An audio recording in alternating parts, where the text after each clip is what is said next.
Hey guys, I'm back. Back working on Midnight Maroon. I helped a buddy pull a 70, I think it's a 1970 Chevelle. I'll put some video linkage up in here as well so that you can see that process.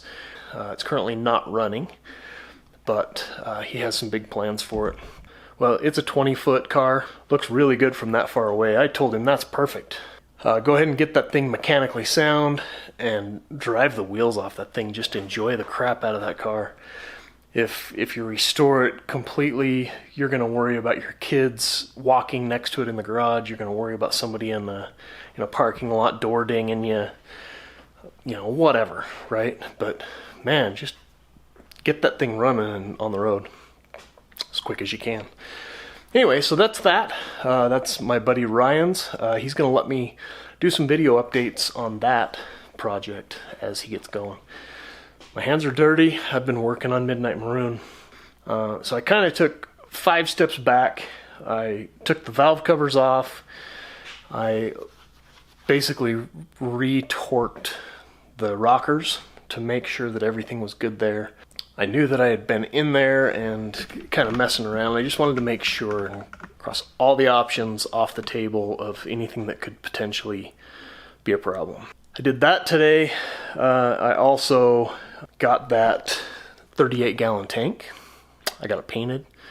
I ended up doing multiple coats on it, even though I called it a one-coat wonder. I painted it right. I was just impatient that one day. Kind of wasn't feeling the best and just wanted to make some progress. So I was cutting corners and I decided, you know what? I need to just go in the house, take a chill pill, relax, and get back on it when I'm feeling better. That's today. The sun's shining. Today was our first 70-degree day here in Utah. We've had a brutal winter. Cold, and we're at record-breaking snowfall, potential for flooding if it warms up too quickly. Drama, whatever, right? But I'm just glad the sun's back out. The wind blew a little bit today, so I didn't get a lot recorded out there at the truck. But taking all those steps back, I decided let's just run through the whole thing. So I pulled the spark plugs, read the spark plugs. They look amazing. They look brand new. I think we were just kind of washing them with gas. We were flooding the thing, I'm sure of it, with all the cranking on it we were doing, trying to get it running. So, long story short, took all that basically apart. I'm going to reset top dead center, and I pulled the carburetor. We're going to look at that here in just a second. Because I'm doing basically all of the delete on the emissions stuff, there was a lot of extra ports on these things that weren't needed. So doing a full delete, I started looking for a spacer plate or something like that that would kind of block those things off on purpose. And then I was like, you know what, let's not spend any more money than we have to, do it kind of on the cheap, but also do it right. So let me show you what I got. So there's the carburetor from Midnight Maroon. The real reason that I pulled that off is because I thought for sure that my float was set incorrectly, and because the truck sits on a slope, I was afraid that we were just over flooding this and fuel was just dumping in as the fuel pump was pumping, and all that gas was ending up in cylinder number 4, if you remember that from a previous video. Anyway, so that's why I pulled that apart. I lifted this lid off and double checked the float. The float's doing exactly what it's supposed to do, so that was not the issue. So I started thinking, well, I'll bet you hundreds of doll hairs that I had a vacuum leak somewhere. This is all part of the EGR system. I had that plugged off the professional way with a flathead screw. so that's perfect. But who knows if this was any good? Maybe it was leaking air back in through all this stuff, and that ends up just right back in, mixing with all the things and screwing everything up.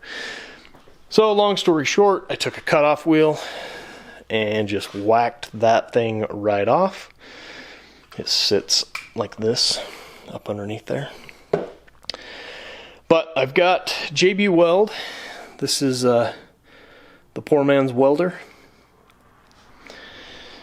I mixed that stuff up and shoved it down in the holes. Essentially it would look like this, but I shoved JB Weld down in there. Put some on the outside out here. I'll smooth that out on the other side and then make sure that there's a good cap on it so that it can't suck that up inside. There was also a little nubby there for a vacuum line that I had just a rubber cap on. I threw it away. But anyway, there was a rubber cap on that, and that cap was a little bit dried and cracking. So eventually that was going to leak as well, and I was just like, you know what, screw that. I already have the wire wheel out. The wheel of death. The cutoff wheel. So I just cut that flush, shoved some down inside there to seal that off as well. Yeah, that one comes down and opens up into here. Anyway, this is going to take about 16 hours to dry. It says basically you leave it overnight, wait a good 24 hours before you put it back into use. In the meantime, this is all cleaned out. Everything on the inside of this looked fantastic.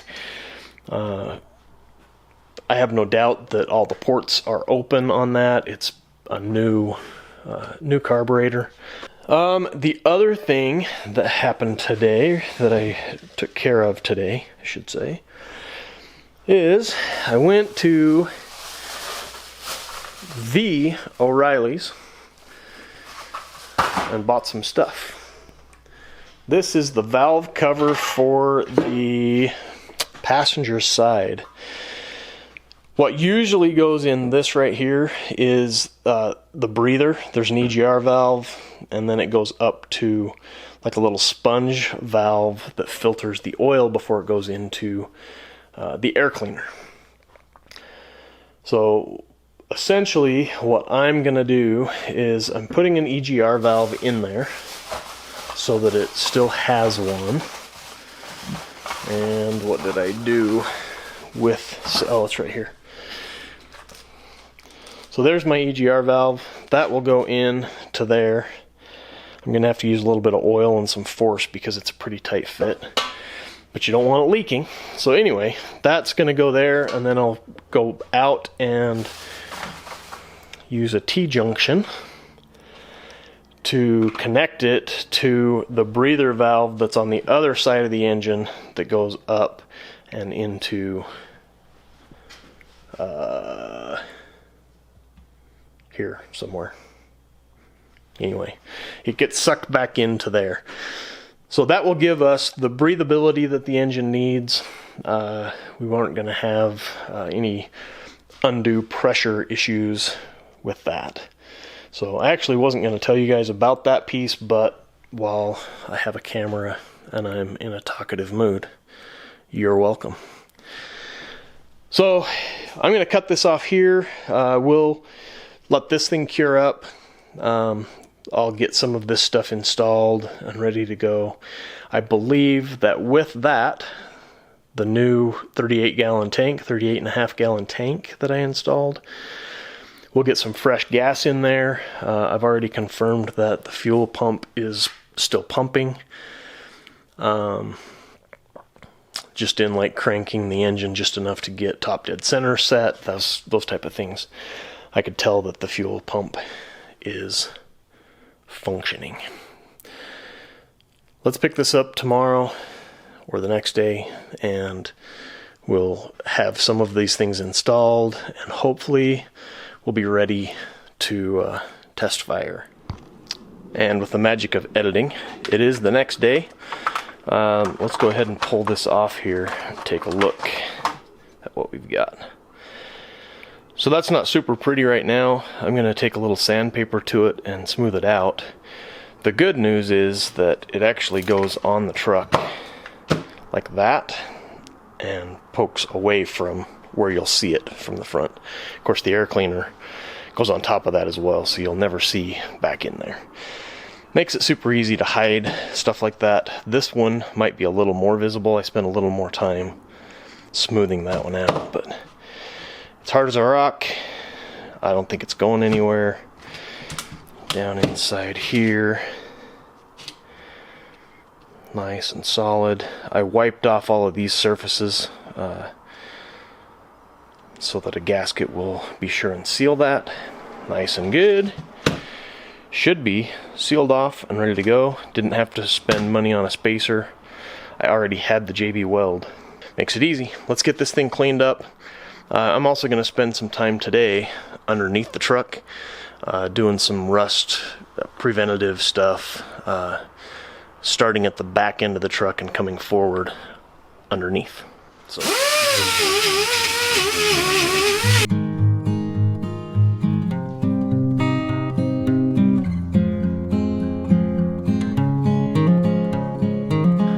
Alright, so now that the carburetor is ready to go back on the truck, I'm going to climb underneath and show you basically the rust spots that we missed the first time going through. We were standing up looking down at it, and again, we're not going for showroom quality or anything like that. Take my little creeper out here, we're going to roll up under here and I'll just show you what we're dealing with. So we're up underneath, this is the rear bumper. Back here it's kind of hard to tell where I'm at, but there's the fuel tank, and this is the new 38.5 gallon fuel tank that I just put in. The original tank only came down about, well, that far, because this is the original strap from there. This is a much bigger tank. It's at least 6 inches lower than the other tank was. But underneath this strap, it's rusty there. So I've got to take care of both sides of that, and then some touch-up paint from when I was putting this thing in by myself. But we just have little touch-up areas that need to be touched up from before, and then up here, same thing. This is the front of that strap.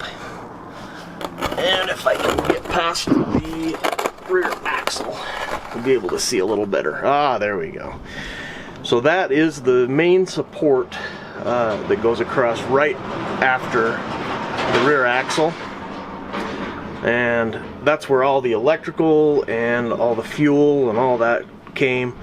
That fuel line that's right there where my finger's pointing is the new fuel line coming from it, and we eliminated the dual tank setup switch in the cab, or we will be eliminating that. So all of these extras, like this one right here, that was one that came from either I think that one came from the front tank, and then there's another one, oh no, it just went straight into the switch and went to the top of the tank. Anyway, eliminated 2 hoses, now we just have one. That hose is cleaned out and goes clear to the front of the truck and to the carburetor, well, to the fuel pump, I should say. But what I'm talking about is all of this rust that's up underneath the frame that we didn't see standing above looking down at it.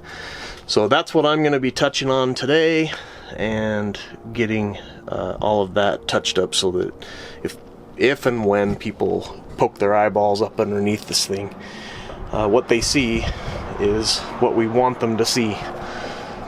It's just a big song and dance, you know? So anyway, it's going to be dusty and dirty and gross. There's not a lot of room under here for cameras and also tools. I'm just going to get after this, and then I'll show you what this looks like when it's done. And here's some after.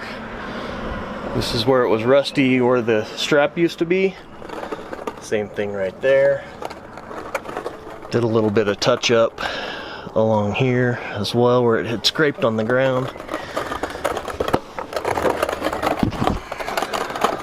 But the biggest change is right up in here.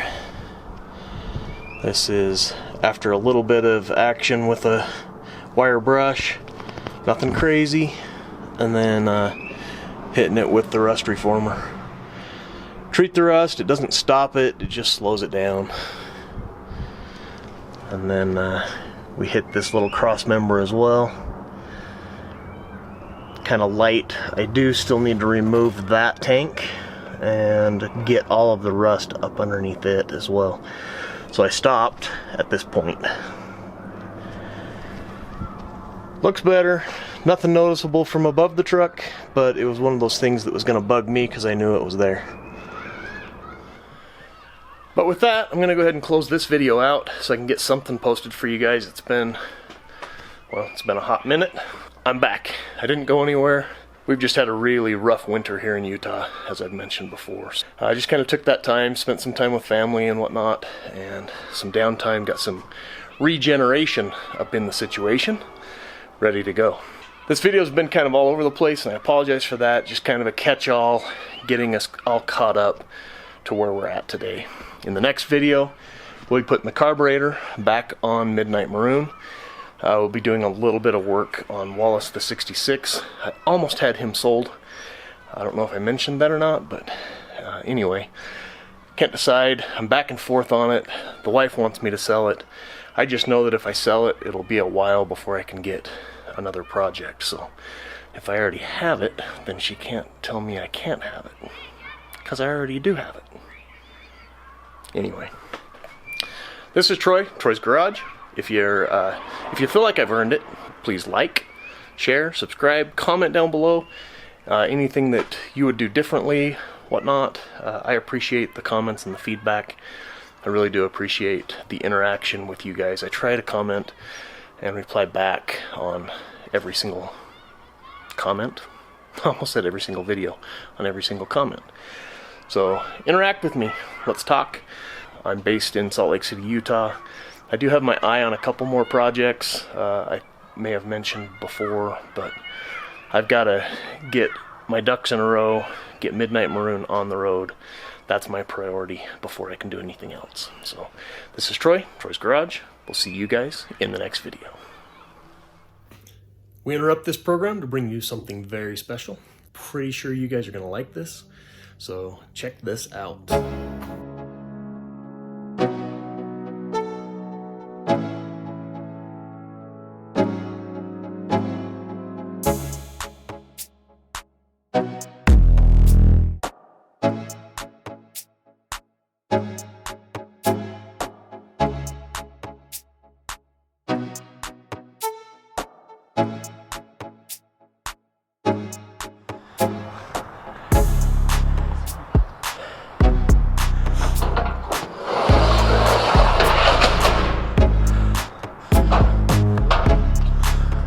First drive in the books. Hi, kid. I'm scared my dad. He's like, turn right, turn right. Pretty sweet. It's definitely a project. It's got its quirks, but that is going to be a fun project for my buddy Ryan. Had to use the come along once to get the front tires up over that lip onto the trailer. But U-Haul, get her done. 70 Chevelle, it's actually a Malibu, coming home for the first time. My buddy Ryan living his dream. This is his dream car. Finally bought it. Finally found one, I should say. We're gonna put it tail in to the garage.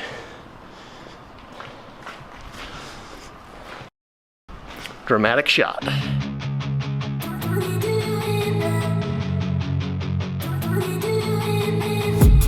I've been dreaming on in my head like I've seen it. A life worth living is a life with meaning. I'll do what I love till my heart stops beating. I'm feeding this demon. Got a taste, can't erase bitterness in my face. Work a job every day till your dreams fade away. Like a card, never change, play the game that we say. I need a break.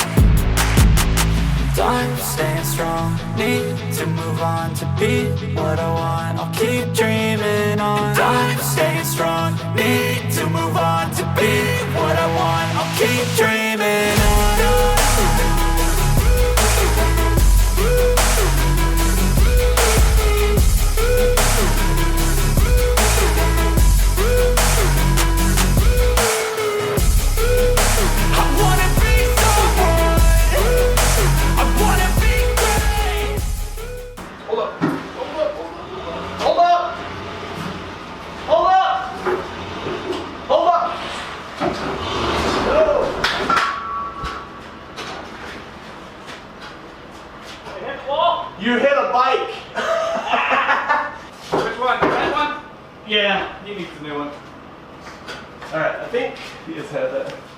that might actually be okay. Maybe take one more stab at it. Just like center it between. I didn't get a little too far over. Yeah, just the angle's bad more than anything.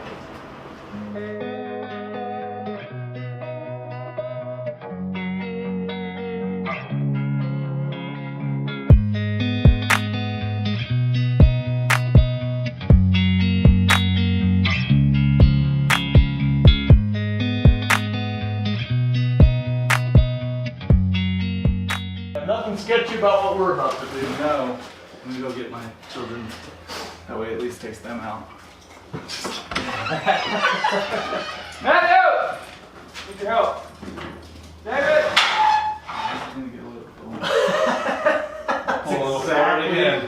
I'm gonna pull more forward. I don't think, yeah. The more you go that way, the more it dips down too, so it's gonna be harder to push. I mean, I get it. We gotta do that. He's not even all the way out.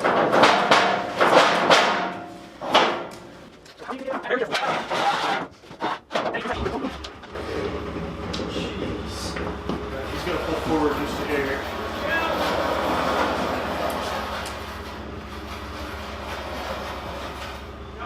A little more. That's good.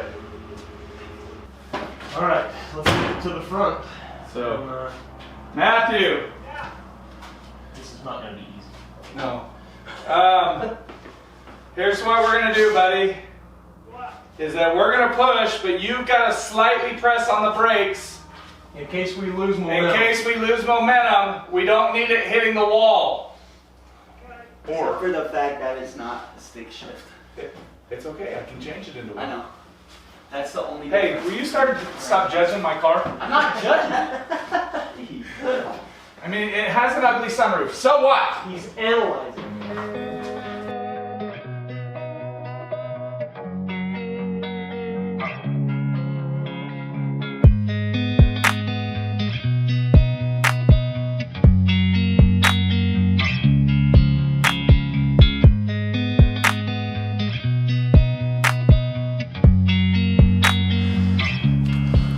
The luckiest man in the world right there.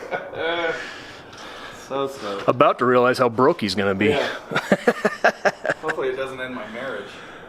It was her idea. It was her. Either that or you were lying to me. Always throw it back at her. No, See? I have the text message. Okay, that's good. You're gonna need those. Yes. Yeah, so that's my buddy Ryan's pretty sweet little project he's got going on there. I didn't have a chance to do like a full walk around video, tour the inside, I mean all that kind of stuff. It needs quite a bit of work. It's currently not running, thus we trailered it. Anyway, I've asked him to let me do update videos on it. Comment down below if that's something you'd like to see. He'll let me be as involved as I have time for. So I do want to see him like trying to get that thing running and that sort of thing. He does have plans to swap the engine and the transmission out of it. Right now it's an automatic, as you heard. One of his sons kind of making fun a little bit. But anyway, he's got big plans for that car, and it'll be fun to watch him and be a small part of that. So with that said, comment down below if that's something you'd like to see more of in the future on the channel. And let's get back to the regular programming.